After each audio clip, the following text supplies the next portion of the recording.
So today's topic is static optimization. Now what is static optimization? Static optimization is basically finding out the maximum or minimum value of the function by the equation.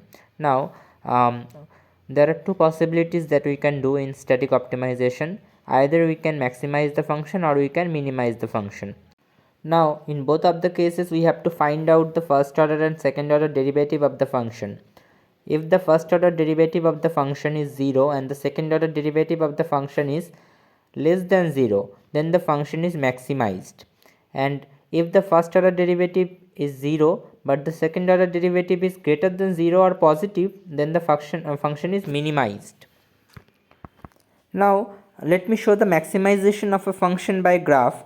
At the topmost point of the graph we have the f dash x is equal to 0, but after the topmost point, when the graph is or when the curve is coming to downwards direction, at that point we will get the double derivative of f double dash x is less than 0. So at maximizing point f dash x is equal to 0, and then it is decreasing as we are getting f double dash x is less than 0.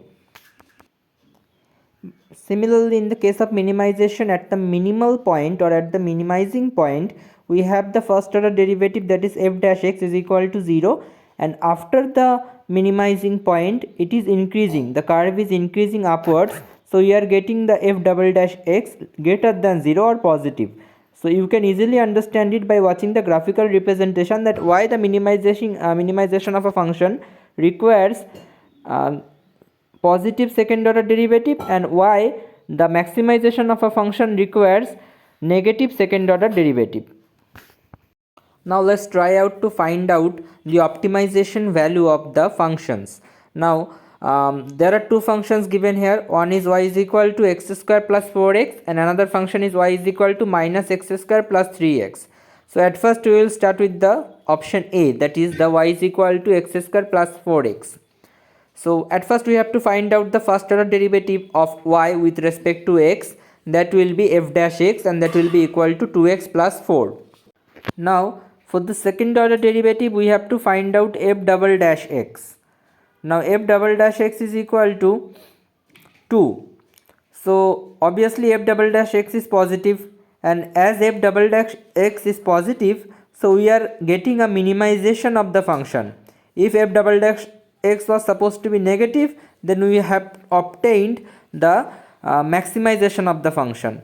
Now we already know that there is a minimization of the function that is possible. Now how to find out the minimize or minimum value of the function z or function y, sorry. So what is the minimum value of y? The minimum value of y, for that we have to find out the value of x. Now how to find out the value of x?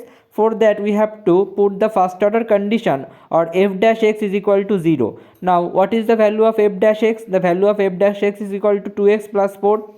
So we have to put 2x plus 4 is equal to 0. By solving that equation we are getting the value of x, that is equal to minus 2. Now the minimum value of y, we have to just put out the value of minus 2, that is the value of x, into the equation, and by solving the equation we are getting the minimum value of y, that is minus 4.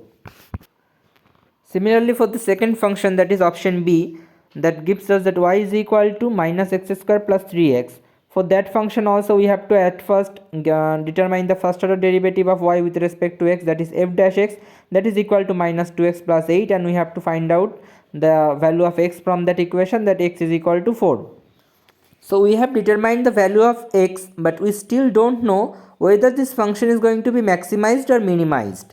For getting that information we have to find out the second order derivative of the function. So what is the second order derivative of the function? That is equal to minus 2.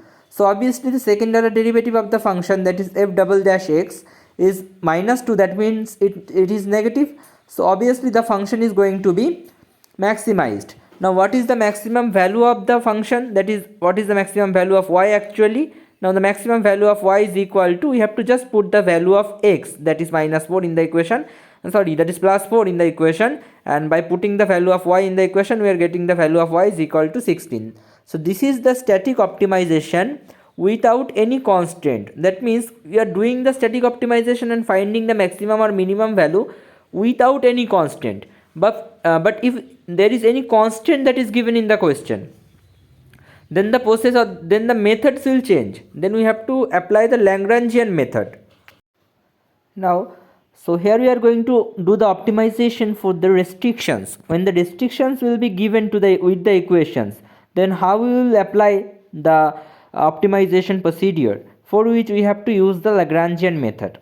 So here we have the function, that is we have to maximize y, that is a function of x1 and x2, and the subject to m is equal to p on x1 plus p to x2. This subject to is basically the constant.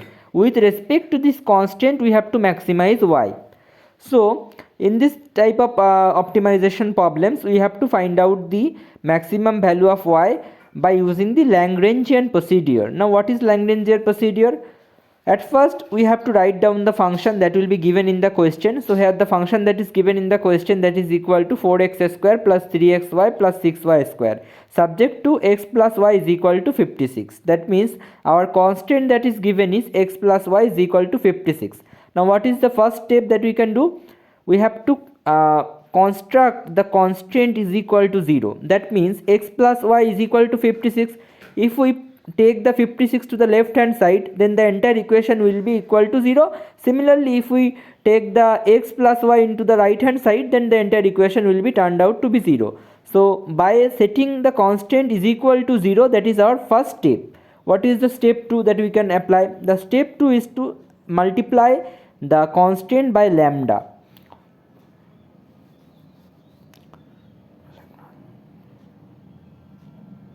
Now what is the step 3 basically? Step 3 we have to, in the step 3 we have to put the function that is our function of x and y, that is 4x square plus 3xy plus 6y square. We have to put that function, and we have to also put the equation number 2, that is basically the multiplication of lambda and the constant. We have to put all of that in a single equation, and we have to construct z. Z is basically a notation, you can use anything in the place of z, but we have to construct this equation with equation number 1 and equation number 2 basically.